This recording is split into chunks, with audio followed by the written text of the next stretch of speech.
Hey guys, welcome back to Doodling with Purpose, and well, we are full speed ahead. I can't believe we're coming up to 200 lessons. I am so grateful for you guys for sticking around and joining the class, because couldn't do this without you. We're going to continue to go through some of the more common ideograms. So remember, there's single sounds, double sounds, triple sounds, determinatives, and ideograms. So to understand ideograms, we've talked about how they're kind of like phonograms, which is the rebus principle, where you're actually pronouncing the word. So per, which means house, under the rebus principle, it would be pronounced PR. So you could use it to spell out a word I've mentioned in a previous video, like the word pram, something you push a baby in, like, remember Baby Yoda has a pram? So I put a little determinative of a pram there. So PR plus M. That's one way of using it.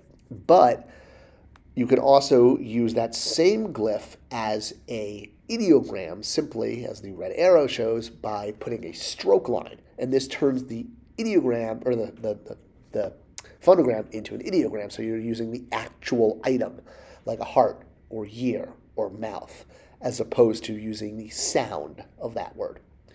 So let's look at a few more. The one for God, God with a lowercase g, as in like the many gods of ancient Egypt. So this is what we've done before. It's the glyph netter, NTR. The little, it looks like a flag kind of. All you got to do is add that stroke line, and the flag that's pronounced NTR, knitter, just becomes, you still say netter, but it's literally the word God because you've added that stroke line. Sweet. Another one that we've actually covered before, but actually most ideograms. I'm just giving them context here. So you remember the acacia nut? So that's nidim. Putting that next to another M sound, the owl, the single consonant sound, becomes nijum. Nijum. The D is like a J, remember, when you have the line under it. This also has the echo effect that we see a lot in 3-syllable or 2-syllable glyphs. So we'll cross off that extra M, the extra effect from the echo of double M's, just to remind you. And therefore you have nijum, which means sweet, because the acacia nut was very sweet. Get it? Because like if you eat it, it tastes good. And again, that stroke line can be either next to it or under it, basically wherever it fits best based on the amount of rock wall you have.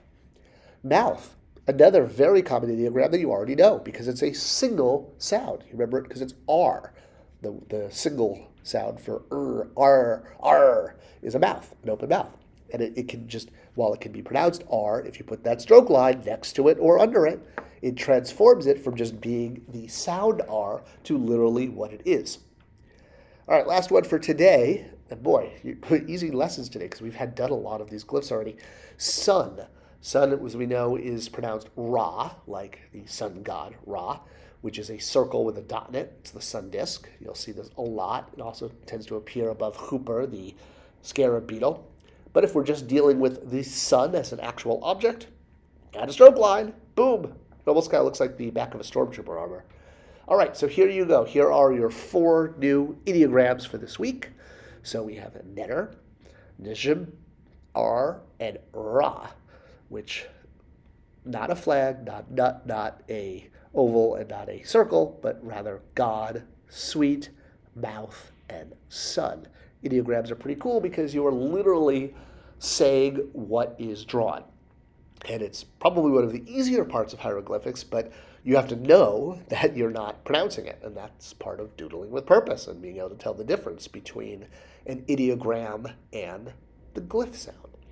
All right, we'll continue for the next couple weeks. I think we have a couple more ideogram episodes, and then we will jump back into, really reading right off monuments. We're at that point. So it's exciting times on Doodling with Purpose. Thank you again for being part of the class, and see you next week for more awesome free lessons in hieroglyphics, only on the Spector Creative channel.